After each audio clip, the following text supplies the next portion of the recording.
11ই September bank ধর্মঘটের ডাক, performance linked incentive নিয়ে বৈষম্যের অভিযোগ। ব্যাংক ধর্মঘটের ডাক ইউনাইটেড ফোরাম অব ব্যাংক ইউনিয়নের। 11ই সেপ্টেম্বর দেশ জুড়ে ধর্মঘটের ডাক, ফের 28, 29 এবং 30শে সেপ্টেম্বর ব্যাংক ধর্মঘটের ডাক। কেন্দ্র সরকার দাবি না মানলে 28শে অক্টোবর থেকে অনির্দিষ্টকালের ধর্মঘটের হুঁশিয়ারি।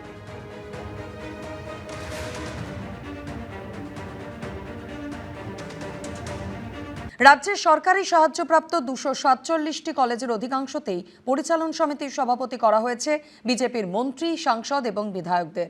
তৃণমূলের কায়দাতেই শিক্ষা প্রতিষ্ঠানের রাজনীতিকরণের চেষ্টা করছে বিজেপির সরকার। এই অভিযোগ তুলে সরব হয়েছে তৃণমূলের দুই শিবিরই।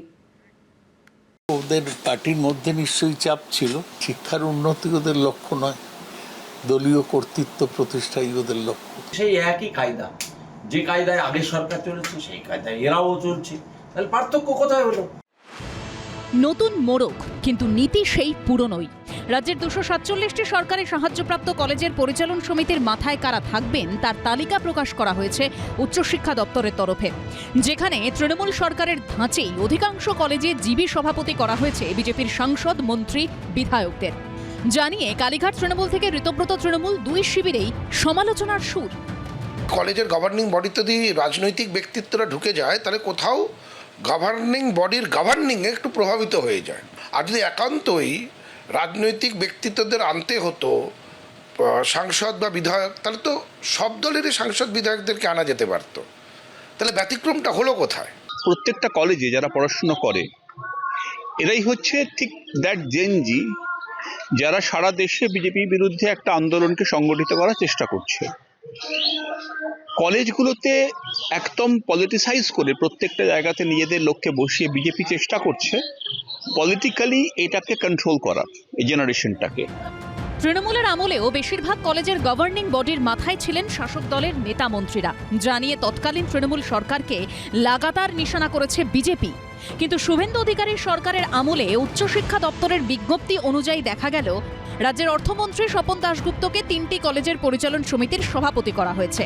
শিল্পমন্ত্রী তাপস রায়ও 3 কলেজের গভর্নিং বডির সভাপতি হয়েছেন।